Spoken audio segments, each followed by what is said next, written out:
Boa noite a todos.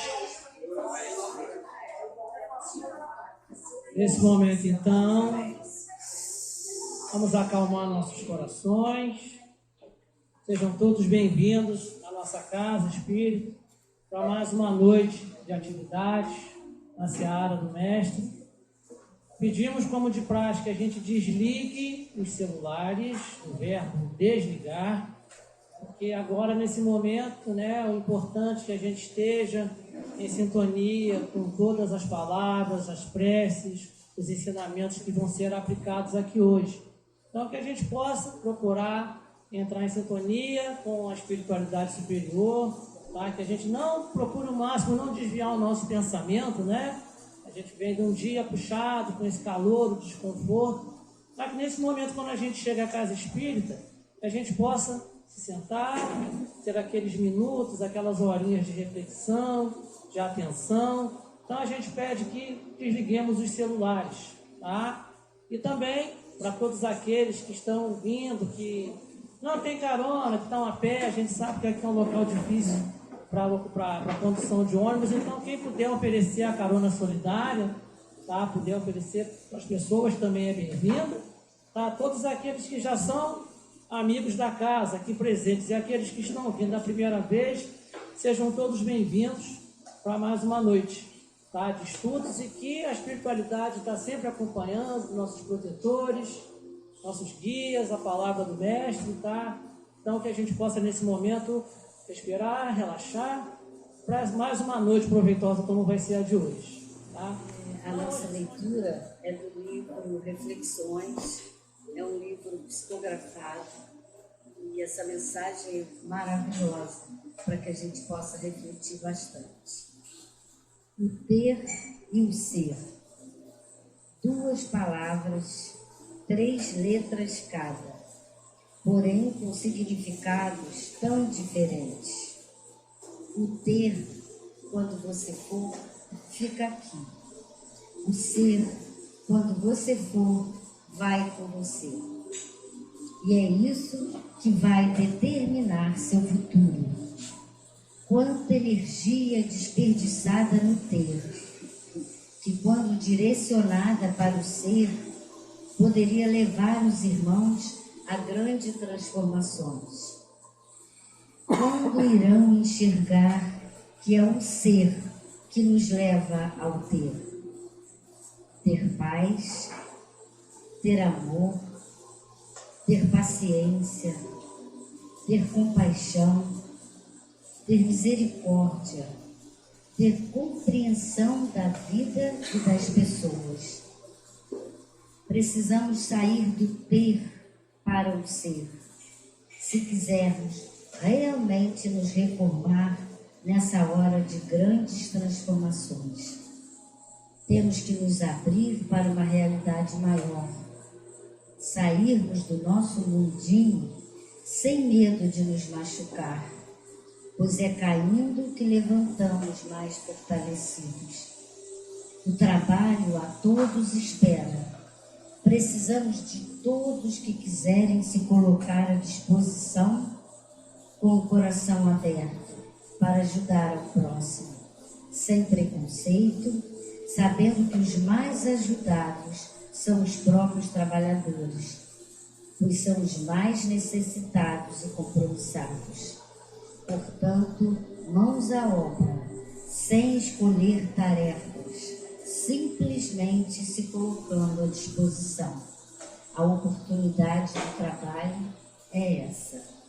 Que assim seja, graças a Deus. Nesse momento, então, vamos fazer a nossa prece inicial.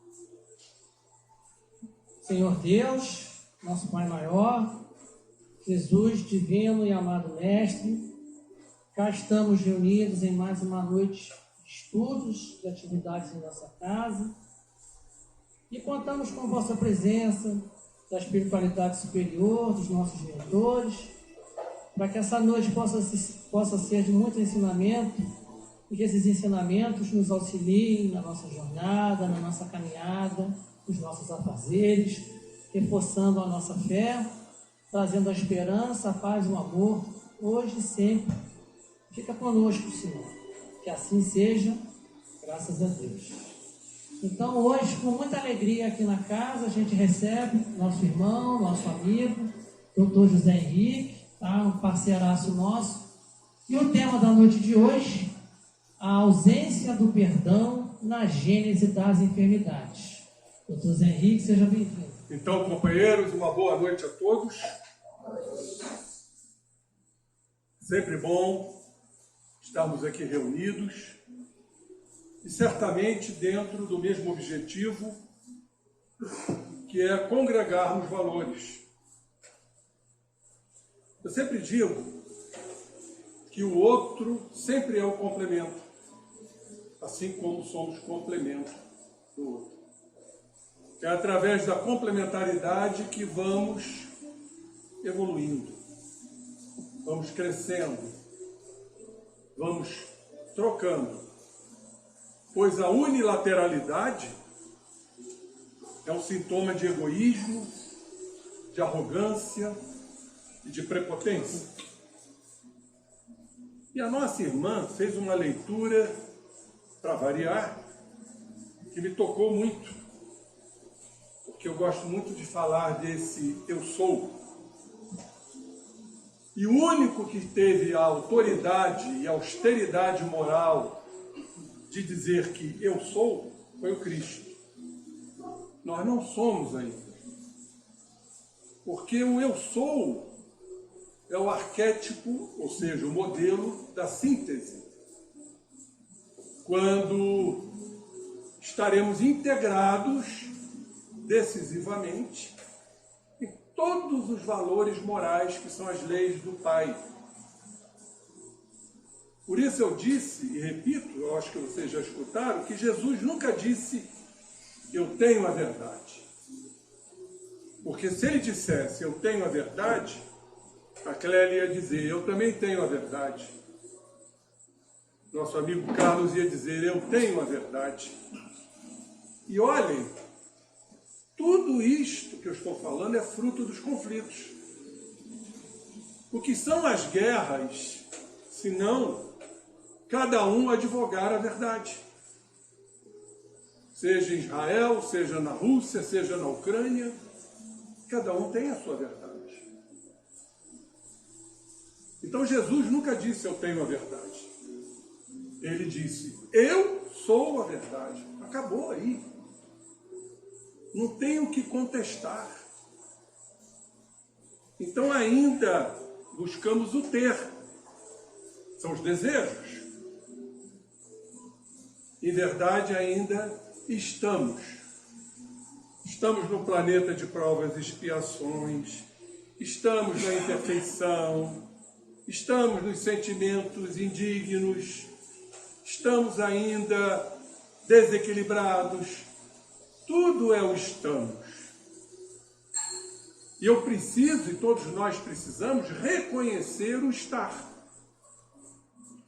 A partir do reconhecimento do estar, nós vamos então, como disse a nossa irmã Clélia, a atuar na transmutação. Transmutação nada mais é do que isto. Transmutar o estar para vir a ser.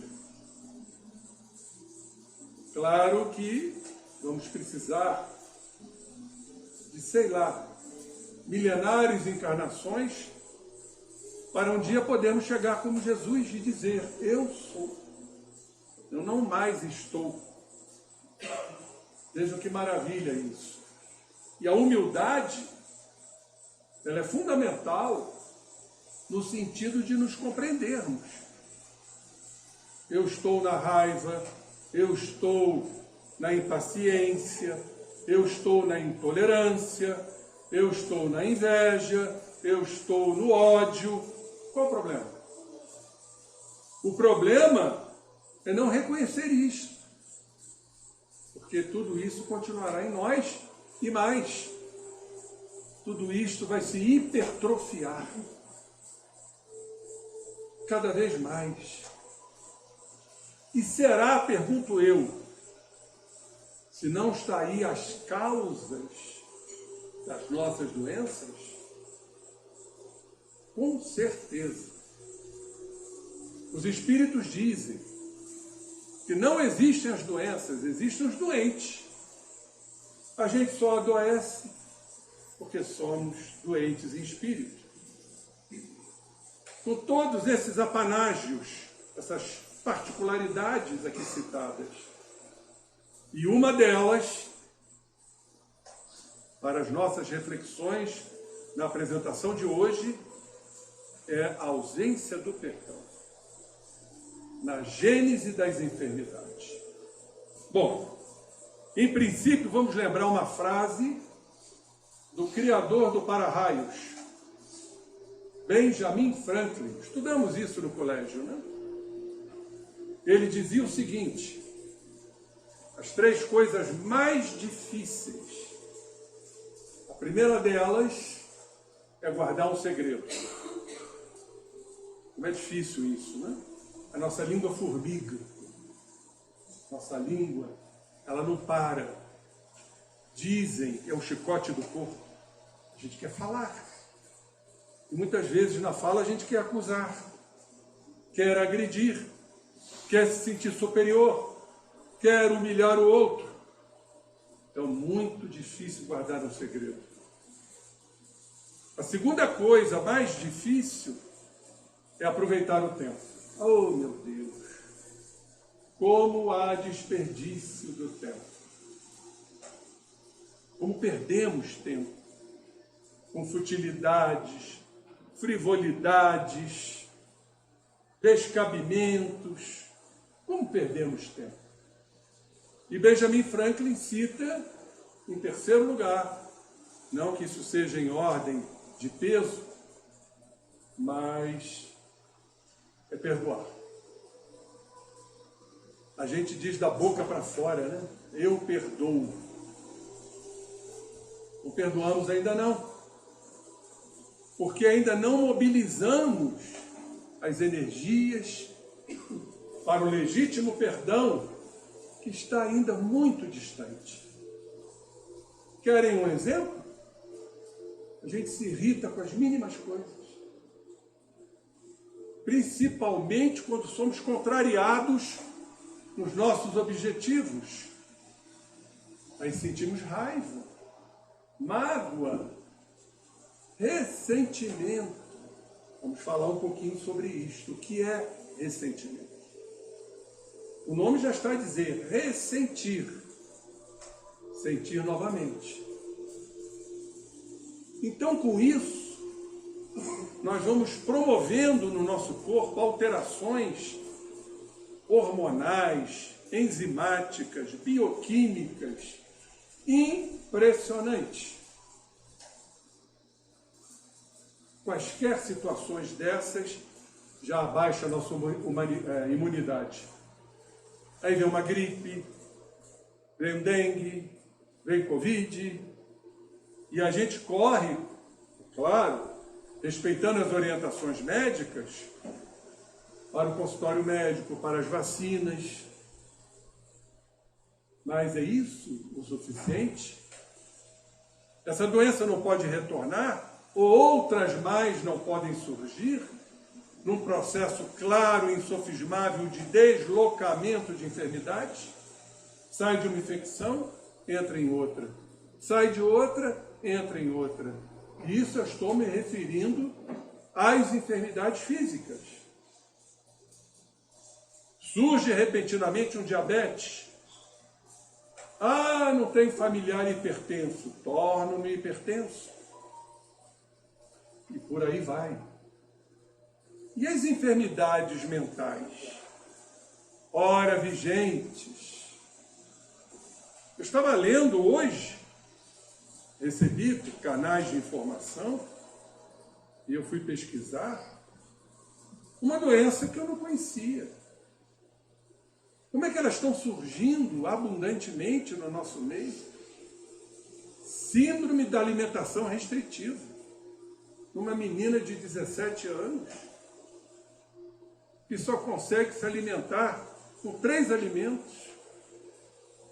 3. Pepino, deixa eu ver se eu me lembro todos. Mingau mais um outro que agora eu não me lembro. O resto ela tem ojeriza. E o que acontece? Entra em desnutrição, é hospitalizada, é uma doença psiquiátrica, de uma mente, de um espírito em desequilíbrio, completamente. Outro dia, não sei se falei aqui, síndrome da pessoa rígida, uma enfermidade neurológica gravíssima, com espasmos musculares dolorosíssimos, que acometeu a grande cantora Celine Dion. Ela teve que cancelar várias apresentações porque ela paralisa de uma forma dolorosa. E olhem o título da enfermidade: Síndrome da pessoa rígida. Aí fica a pergunta: a rigidez é só física? Ou é a mental que gera a rigidez física? O que é a fibromialgia se não isso? Bom, a aula não é de medicina. A aula é do perdão. E aqui eu trouxe, aliás, sou um admirador profundo da doutora Elise da Silveira. Já assistiram o filme dela? O Coração da Loucura, estrelado pela Glória Pires. Se não assistiram, vale a pena vocês assistirem no YouTube. Botem lá, O Coração da Loucura. E vocês vão ver, desculpa, eu estou numa gripe, e vocês vão ver que mulher apoteótica é essa. A mulher reformulou todos os tratamentos psiquiátricos insanos do passado. Ela trouxe para os sanatórios, ela trouxe o amor. Ela foi aluna de Jung. É um filme maravilhoso. E agora ela deu a primeira comunicação, através da nossa querida Iraci, minha amiga, lá do Seja Barra, do livro Reconstruindo Emoções. E tem um capítulo maravilhoso para todos nós, a raiz do ressentimento. Bom, ela diz aqui o seguinte, um dos trechos desse capítulo. Guardemos isso porque é muito importante. A gênese das doenças é a falta do perdão. Perdoar e perdoar-se. Portanto, sempre que o indivíduo adoecer, requer questionar-se: por que adoeceu? E qual a situação que gerou um bloqueio no sentimento, que impede o movimento do perdão? E aí vamos lembrar de Jesus. Perdoai não 7 vezes, falou ele para Pedro, mas 70 vezes 7 vezes. Por que Jesus falou isso para Pedro e para que se propagasse por toda a humanidade, como até hoje? Porque não basta um movimento para perdoar. É preciso vários. Porque a gente não consegue perdoar de imediato. A gente vai guardar mágoas, vamos ressentir raiva, ódio, inveja. Não nos iludamos, está tudo dentro de nós. Uns mais, outros menos. Não tem nenhum santo na terra. Tem uns que se atribuem, né? Santidade, sem serem. Então, meus queridos irmãos, é preciso ter essa humildade de reconhecer isto. E mais, o auto-perdão. mais difícil ainda que o perdão. Porque somos tão orgulhosos, tão egocêntricos, tão prepotentes, que a gente não admite o erro. Vocês já repararam isso? Ou nos punimos, isso gera uma série de doenças. Eu não podia ter errado, eu não podia ter falhado, eu não podia ter fracassado. Vem a baixa autoestima, vem a frustração, um pezinho na depressão. Porque o basilar do processo depressivo é a culpa. E o culpado é aquele que não se perdoa. É aquele que não confia em si. É aquele que acha que não vai conquistar. Então ele cai no trono, na zona de conforto. Por que vou tentar? Aí desanima, perde o prazer, desestimula-se. Isso é um quadro depressivo, que assola hoje 25% da humanidade diagnosticada.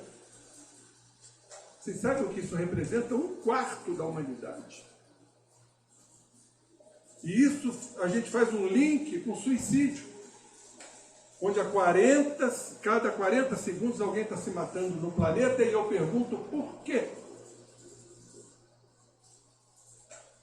A autoimagem vai lá embaixo. A pessoa perde o sentido pela vida. É a vacuidade existencial, perde o objetivo, a diretriz que a doutrina espírita nos mostra, que tudo passa, tudo é efêmero. Criatura depressiva não. E aí então, com a participação lamentável dos irmãozinhos, aqueles que estão atentos para os verdadeiros vínculos, a coisa toma um corpo tão grande que a pessoa sai de si. Eu estava lendo uma obra de André Luiz e a criatura dizia o seguinte: a gente planeja o suicídio, arquiteta o suicídio, mas não tem coragem de suicidar-se.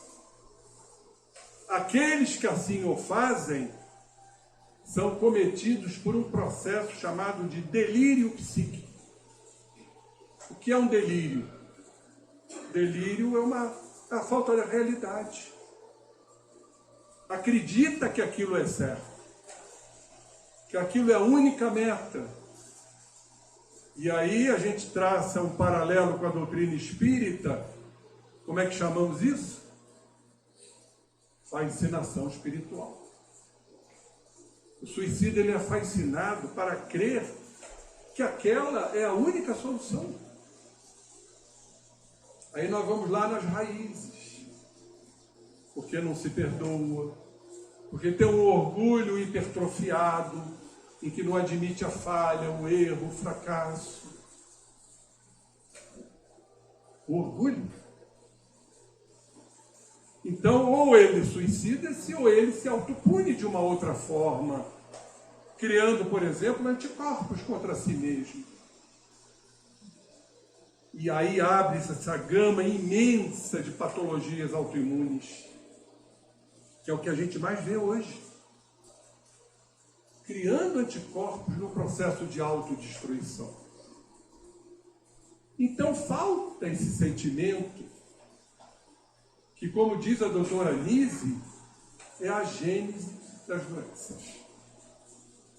Perdoar e auto-perdoar-se. Ela diz aqui, assim, seja qual for a etiologia da doença, busca-se a emoção bloqueadora, a emoção que bloqueia. E também quem é necessário perdoar ou perdoar-se. Pois a culpa, diz ela, e a mágoa podem manifestar-se sintomaticamente nas várias áreas. E aqui ela cita: cardiovasculares, respiratórias, gastrointestinais, sistema nervoso, doenças endócrinas, doenças metabólicas, doenças dermatológicas, doenças das articulações, doenças autoimunes, doenças infecciosas, oncológicas, os tumores, como também, finaliza ela, transtornos mentais e comportamentais. Nós que militamos na área da saúde, é o que a gente vê. Dificilmente uma criatura encontra-se rígida, ou seja, isenta de alguma enfermidade. Mas aí a grande pergunta: são os tratamentos medicamentosos? Não estou aqui absolutamente criticando, pois também sou da área médica. São válidos, porque eles funcionam como uma trégua. Não para cura, mas para reflexão, para buscar a razão das enfermidades, cuja raiz é a falta do perdão. Porque a gente associa o perdão quando somos ofendidos, magoados. Não, não é só isto. Há muito mais coisa nesse termo chamado perdão. Querem um exemplo clássico de ausência de perdão? O que é muito comum no ser humano? A reclamação. O ser humano prima por reclamar de tudo. Ou seja, nada ele aceita, porque nada ele perdoa. Porque está frio, porque está calor, por isso, por aquilo. Então isso é um processo claro, indiscutível, irrevogável, de transferência de responsabilidades que a gente não quer ter. A gente quer culpar alguém ou algo.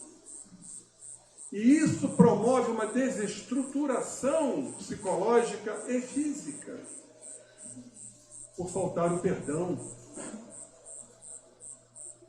Paulo diz: em tudo que fizerdes, não reclameis. E nós somos criaturas essencialmente reclamadoras.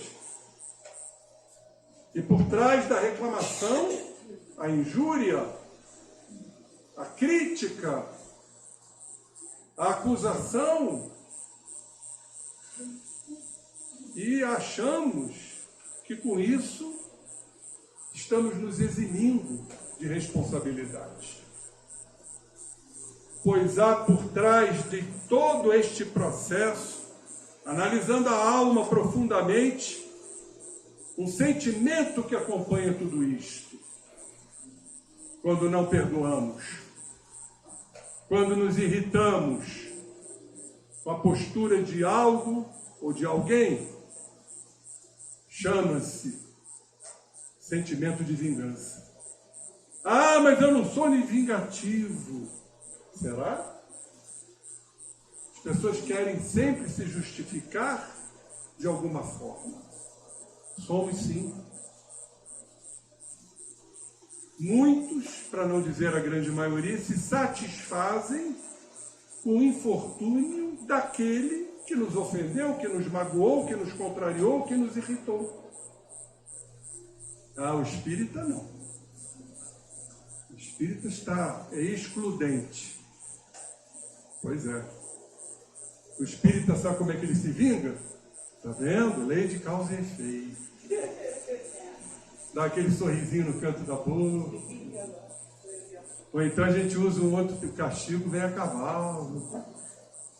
Olhem, gente, isso já foi analisado neurocientificamente, através de um trabalho magnífico de ressonância magnética, dos que perdoam e dos que se vingam. Pasmem e guardem isto. tanto um quanto o outro gera prazer. O prazer de perdoar é o mesmo prazer de se vingar. Há um disparo cerebral com a fabricação de moléculas, de neurotransmissores, melhor dizendo, que compõem o circuito da recompensa. É como se cerebralmente eu estivesse sendo recompensado. Afinal, ele me ofendeu, agora está pagando. Olha a recompensa aí. Aí é uma elaboração de dopamina, serotonina. Só que tem uma grande diferença. O que perdoa, verdadeiramente, aí está a grande dificuldade, ele entra num estado de equilíbrio. Por ter se colocado no lugar do outro, por ter ressignificado a atitude do outro, porque este é o caminho. Guardem isto, porque aí está a solução para o caminho do perdão e do auto-perdão. É se colocar no lugar do outro e se colocar no seu próprio lugar. O que me fez agir dessa forma? Por que eu agi tão intempestivamente? Por que eu fui grotesco? Por que eu fui impaciente? Por que eu fui ríspido? Você já está começando a tentar entender o processo. Agora, quando a gente diz, não, foi outro que me tirou do sério, foi outro que me tirou do equilíbrio, o culpado é o outro, nunca és tu. Então, cadê o auto-perdão? Porque para um orgulhoso, e nós somos todos orgulhosos, uns mais, outros menos, é claro, nós não erramos, não falhamos. A culpa é sempre do outro. Então, a mobilização é nesse sentido. Ressignificar. O que fez o nosso irmão ter falado assim, com tanta rispidez comigo?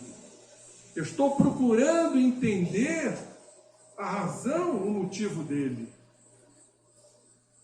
Eu não preciso saber que ele brigou com a esposa, ou se desarticulou dentro de casa, ou na rua. Eu não preciso saber, não. Eu preciso procurar entender. Aí a gente começa a desobstruir os paredões do orgulho, da vingança, procurando entender o outro. Daí, ao perdão vai uma distância muito grande. Ah, perdão é esquecer. Não. A gente não esquece. Mas a gente pode perdoar. Sem necessariamente esquecer. Procurando, volto a repetir, entender a atitude do outro. E para a culpa é a mesma coisa. Pois esse sentimento tão desastroso, tão corrosivo, tão comburente, quer dizer, que queima, a chamada culpa, é a culpa tormentosa, como diz Joana de Ângeles, está distante do arrependimento. E vamos lembrar que o Cristo nos disse, arrependei-vos, porque é chegado a vós o reino dos céus. Ou seja, só adentraremos o reino dos céus se nos arrependermos. Eu errei. Reconheço. Vou pedir desculpas. Vou procurar me desculpar diante do erro quando eu distorci as coisas. Esse é o caminho. Agora, tudo o que fizermos, teremos que expiar. É a reencarnação. Para que, através dela, eu repare minhas faltas. E o lar, bendito lar, é o encontro dos desafetos. Como dizem os espíritos, é o cadinho, aquele recipiente onde se processam as transformações químicas em altíssimas temperaturas. É a efervescência. É lá, dentro de casa. É no dia a dia. É olhando um para o outro. É acordando, tendo que encarar o outro. É todo um processo. Vamos voltar ao ressentimento? E aqui a doutora Nise diz o seguinte: o indivíduo traz sentimentos pregressos negativos, marcados por mágoas, raiva e até mesmo pelo ódio, vindo a desenvolver raízes, e quando não resolvidas, irão se transformando em ressentimentos, causando dolorosas consequências. Vamos aqui fazer um aprofundamento disso. Todos nós temos isso dentro de nós. Trazemos de outras existências. Vêm os problemas e suas reais consequências da vida atual. A psicologia fala da criança ferida. Quem não passou por ferimentos na infância? Quem não apanhou? Quem não foi excluído? Quem não foi abandonado? Faz parte, fomos educados por pais imperfeitos. Não podemos exigir de nossos pais a perfeição, porque eles não são perfeitos e nós não somos perfeitos. A psicologia diz que a gente cresce com essas feridas, as mágoas. E não raro, ficamos a lembrá-las. Quando existem, por exemplo, estímulos, a gente vai lá atrás. Ah, meu pai falou isso, minha mãe falou aquilo, meu tio falou isso, minha tia falou aquilo. Então, o que a gente fica fazendo? Ressentindo. Repetição da mágoa. Fica nutrindo, fica revivendo. Muito difícil, se não houver o perdão, a gente se desvincular disso. E quando não na infância, na adolescência, querem ver um outro fator muito comum? Eu passei por isso, que eu fui de uma outra geração, hoje nem tanto, é o famoso bullying. Porque você é alto, porque você é gordinho, porque você é magrinho, somos alcunhados, recebemos alcunhas, que muitas vezes nos ferem, nos humilham, porque o outro não está brincando, o outro está te humilhando também. Da mesma forma que humilhamos o outro. Então a gente cresce com essas sombras. O bullying. E aí então de repente a gente se lembra. E a gente faz a relembrança, a revivescência daquilo que nos magoou. Por quê? Porque ainda nós não perdoamos. E as novas mágoas? Que vão se sobrepor, se justapor às mágoas que já trazemos dentro de nós. Então vejam como isso toma corpo. Eu acabei de citar aqui uma série de enfermidades por conta do ressentimento, por conta da mágoa. Se fizermos como profissionais da área espiritual, principalmente, uma avaliação das criaturas enfermas, nós vamos nessa raiz da ausência do perdão, na gênese das enfermidades. Vamos citar a doença do momento, que eu digo que é a doença da alma, e não do corpo, o câncer. Todo câncer é gerado por isso? É. Mas não é uma predisposição genética? Pode ser. Mas não quer dizer que ela ecloda. Ou ela é o câncer é trabalhado pela desestruturação celular nesta existência, sem ter uma correlação com o passado? Pode. Eu vi casos assim. Eu vou contar um para vocês, porque eu fui o médico que diagnosticou. Uma senhora, muito minha amiga, já tem muitos anos isso, separou-se do marido. E ela era aquela criatura tradicional, rígida, até nas palavras. E na separação ela ganhou um apartamento. Tempos se passaram, o ex-marido se enfeitiçou por uma menina. E esta menina, então, obrigou o ex-marido a entrar na justiça para tirar o apartamento dela. Olha, isso foi um desastre. Para uma criatura, uma senhora tradicional de Nova Friburgo. Ela desabou. Aí eu fui chamado pelo filho dela e vi no exame de imagem algo que me impressionou.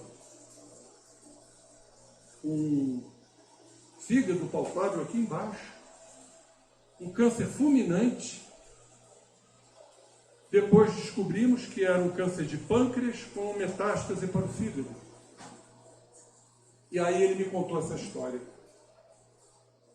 E pouco tempo antes, ela não tinha nada disso. Como é que esse câncer foi tão fulminante? A mágoa. Não preciso dizer a vós que a criatura desencarnou rapidinho. Então o câncer, na minha opinião, claro, com suas repercussões orgânicas, é uma doença do espírito endividado, mas também do espírito magoado. Vamos a uma explicação. O câncer se apoia num tripé. Nós temos genes no nosso código genético responsável pela divisão celular. Células morrem, células são fabricadas. É a proliferação celular. Chamamos de proto-oncogênio. E pela maturidade da célula também.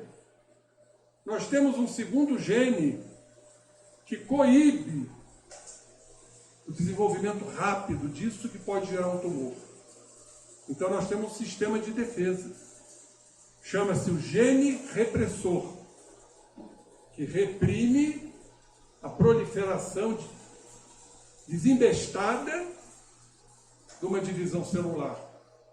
E a terceira perna desse tripé é o sistema imunológico, que nos defende, que nos protege.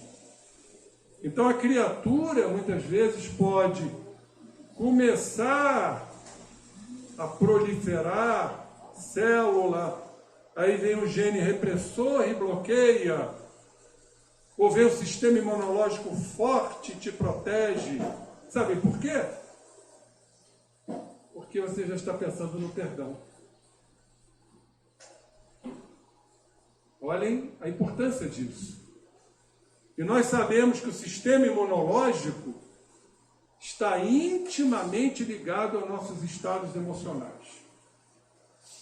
Tanto isso é verdade, que basta um mínimo desequilíbrio emocional para a gente adoecer. São os hormônios do estresse.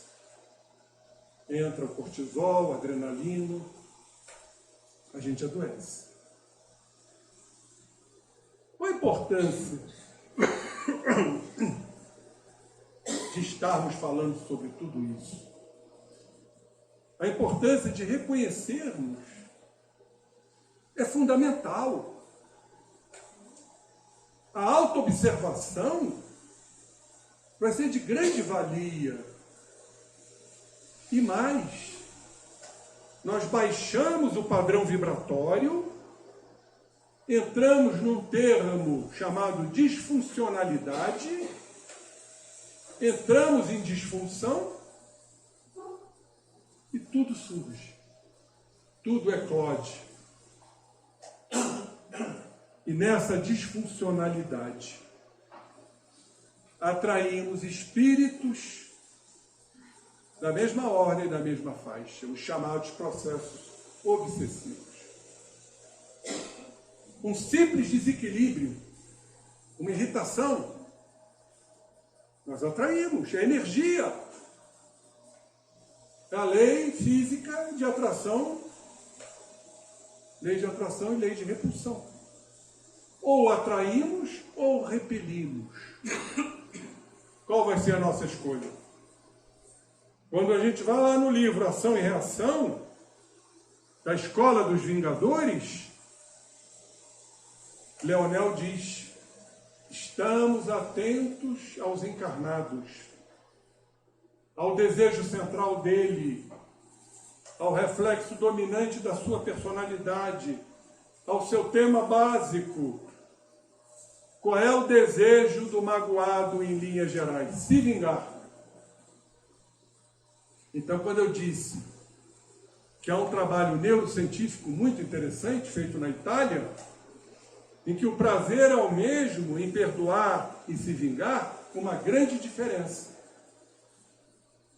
Aquele que perdoa do fundo do coração, que deseja ao próximo, porque já começa a entender o próximo, compreendê-lo, esse se equilibra. As suas energias se sintonizam positivamente e vamos atrair que classe de espíritos? Os benfeitores, os amigos espirituais, aqueles que zelam e velam por todos nós.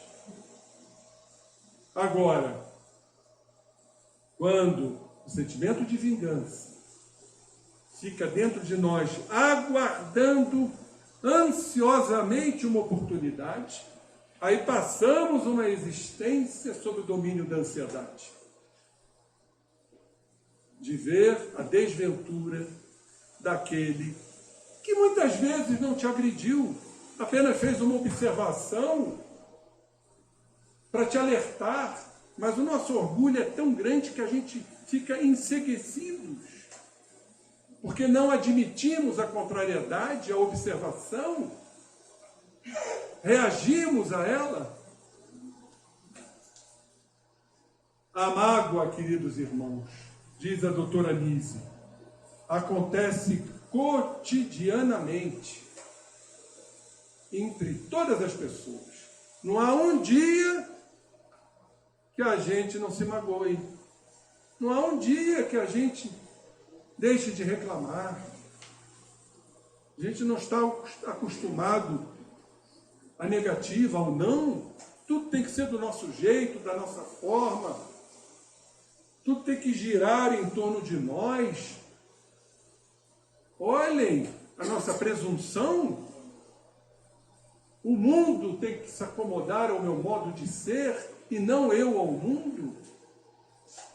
Então todas as situações giram em torno disso.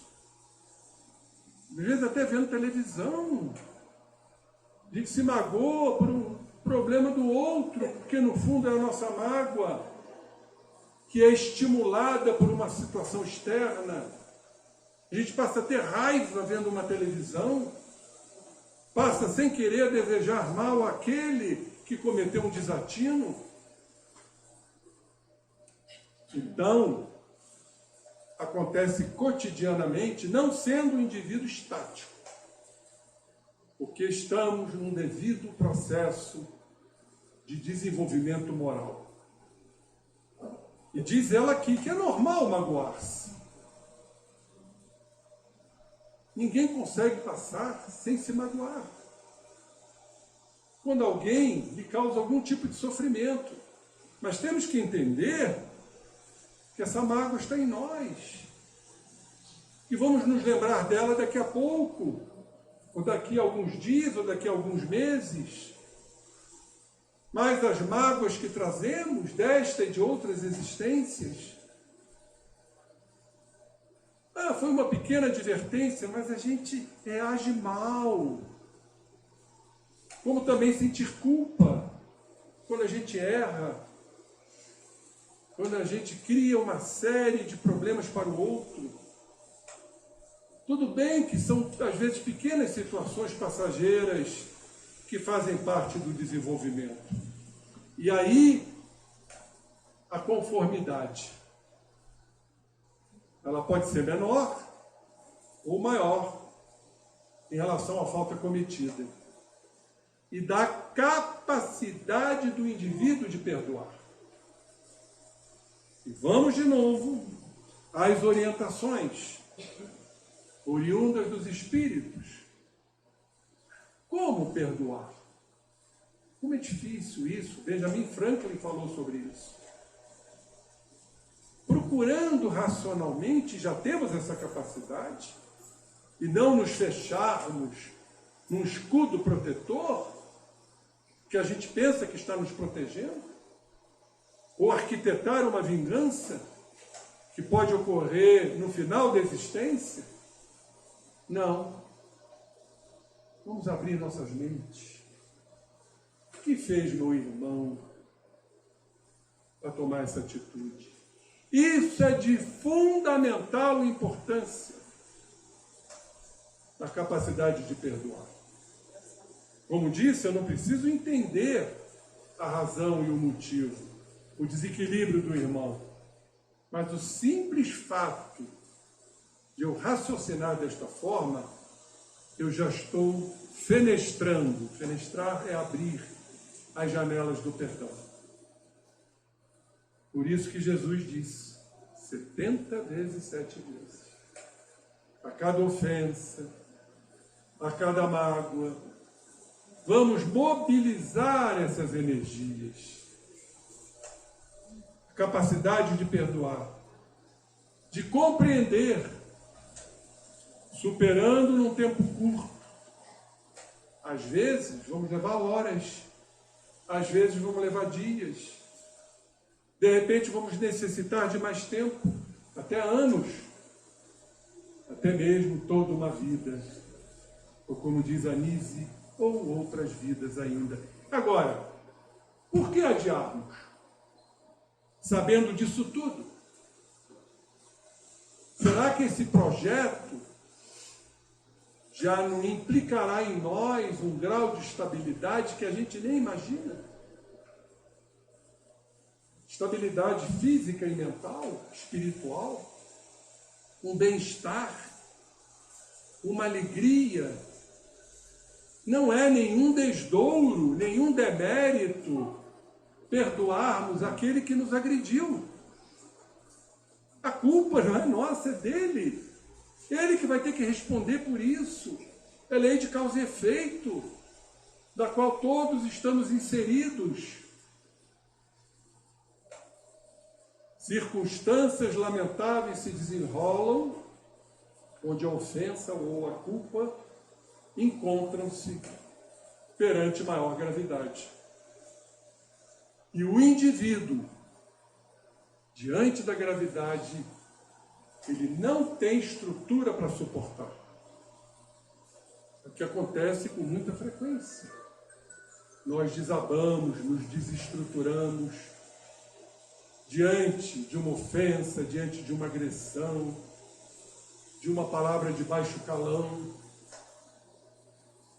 O treinamento é como a gente dizia no passado, ouvidos de mercador, entrar por um ouvido e sair pelo outro. O maior desafio, meus irmãos, é encadear a consciência, cujo centro é o ego, é o eu, com a transcendência luminosa. Ser capaz de consentir que a nossa consciência, o nosso ego, seja o servidor do eu superior. Olhem que coisa extraordinária que a doutora Anise nos coloca. Não é o ego a fugir, a escamotear, a camuflar, a criar máscaras justificativas, na maioria das vezes infundadas. mas é o ego, a consciência, por isso estamos encarnados, para que trabalhemos nossas consciências para a nossa realidade. É identificarmos, meu Deus, eu magoei, ou então eu me culpei. Ótimo, que coisa maravilhosa isto. Agora vamos fazer o trabalho de transformação. Qual é? Se foi a mágoa, perdoemos. Se foi a culpa, nos auto-perdoemos. A raiz de grandes processos, aqui eu vou citar dois, está na culpa de erros cometidos no passado, e a criatura vem com limitações para que, através dessas limitações, aprenda a única lei que cura, a do amor. Eu cito aqui duas patologias, hoje muito difundidas no nosso meio, cuja raiz é a culpa de erros cometidos no passado. Aí não tem jeito. É a lei de causa e efeito, são os processos expiatórios. A primeira delas, o autismo. E a segunda, a esquizofrenia. São doenças limitantes, dolorosas para o espírito e para a família, que está envolvida no processo de delitos do passado. Os medicamentos são necessários, a psicoterapia é necessária, mas é o amor sobejamente que deva prevalecer. É a criatura culpada, fechada no seu eu, ou desarmonizada nos seus surtos, que precisa de amor, que precisa do aconchego, que precisa da presença da família. Essas patologias limitantes, como por exemplo Alzheimer, também é uma doença expiatória, porque o cérebro está em degeneração, o espírito não encontra campo para a sua atuação. Ele vive semi-liberto da organização física, por não encontrar campo de atuação. Se ele está semi-liberto, ele fica à mercê dos amiguinhos espirituais, que eu chamo de amiguinhos, porque todo distúrbio vai levar à cura futuramente. Os obsessores são amigos. André Luiz nos fala isso na literatura, que os nossos grandes instrutores são os nossos adversários. A gente aprende com o adversário. Aquele que é amigo vai passar a mão na cabecinha, vai dizer, você é maravilhoso. E a gente se ilude. O adversário não. Ele vai te mostrar, vai na tua ferida. Então, assim são as patologias. Claro que em determinadas situações o trabalho desse ego, desse eu humano, para reconhecer suas faltas, é muito difícil. Temos que esperar outras encarnações, para não dizer outras mais e mais. Mas tudo fruto da lei de causa e efeito. É o ego, daqueles que podem se apoiar nessa firme posição da consciência. Ele, a consciência, é a propulsora do eu superior. Quando reconhece. É o reconhecimento. Meu Deus, eu reconheço que eu falhei. Eu reconheço que eu fracassei. Vou procurar fazer melhor. Mas eu não tenho que ficar me culpando, me crucificando, me autopunindo. Eu reconheço que eu ofendi a minha irmã, que eu fui ríspido. Qual o problema de chegarmos a ela e dizermos: desculpe, minha irmã? Isso é maravilhoso. Isso vai promover um estado de alívio do perdão concedido. Agora, quando o ego adquire o controle, assume o comando da vida do indivíduo, vem o desastre. Pois o nosso ego é limitado. Tem uma curta percepção do que vem à frente e do próprio passado. Portanto, a matriz está na nossa totalidade, no nosso inconsciente, no nosso self, si mesmo. Onde está a sabedoria? Onde está a nossa força? Onde está o nosso amor? Onde está a nossa criatividade? Temos que saber utilizar positivamente esse sentimento, pois ele será o grande artífice do nosso equilíbrio, da nossa homeostase, na prevenção de doenças. O sentimento do perdão é difícil? É. Mas mudemos. Tudo que é difícil é instigante. Tudo que é difícil nos seduz. Porque nós temos uma força dentro de nós que nós não imaginamos. A sabedoria, as leis de Deus, o próprio Cristo e o Deus interno, que utilizamos muito pouco.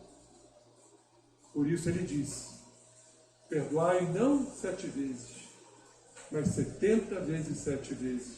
Jesus está a nos dizer: só assim nós estaremos obtendo e alcançando a saúde.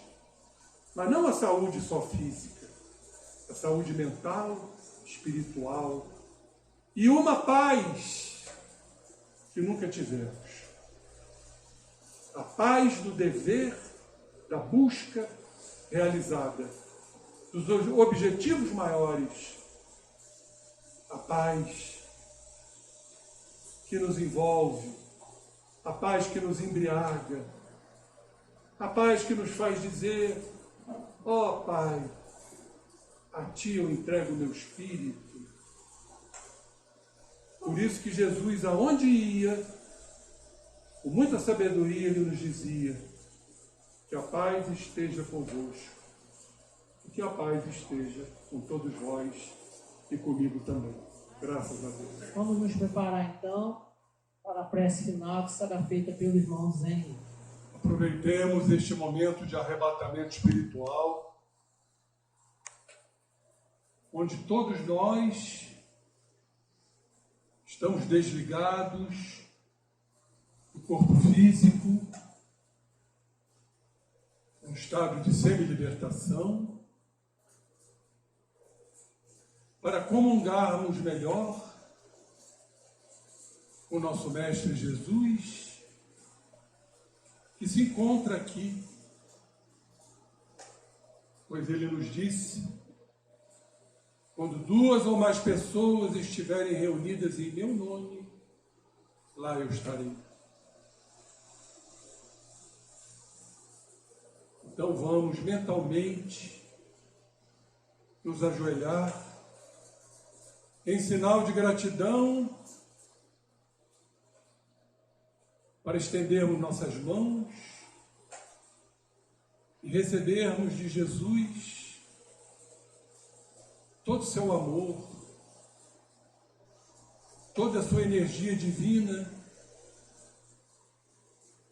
que preencherá nossos corpos físicos e espirituais. Sairemos daqui sim, Mestre querido, refeitos, tranquilos, com a paz que tu mesmo conclamaste, para que, a pouco e pouco, possamos seguir esta trilha, seguir as tuas hostes, Jesus, como espíritos redimidos, que perdoam, que se auto-perdoam, e assim sermos verdadeiramente os teus trabalhadores, os da última hora, para essa grande mudança planetária que ora já se iniciou.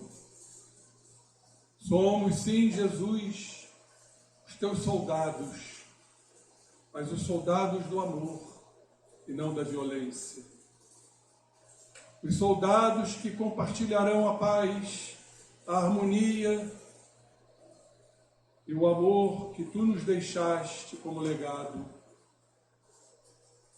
para que nos amemos, para que nos respeitemos, para que nós nos acolhemos. Desta forma, Jesus, sabendo ainda que temos muito que caminhar, mas já resolutos, já te buscando no íntimo, no âmago de nossos corações. E assim, Mestre amado, humildemente te reverenciamos como aprendizes do teu amor para as conquistas maiores que advirão. Pedimos então de todo o coração, com toda alegria, a permissão para encerrarmos esta reunião espiritual e que continues em nossos corações como aquela força que nos moverá para adiante. Assim, Jesus, esteja sempre conosco, com teu amor, e que assim seja. Então, obrigado a todos pelo silêncio respeitoso, pela participação, e possamos seguir em paz para os nossos lares. Boa noite, sigam com Deus.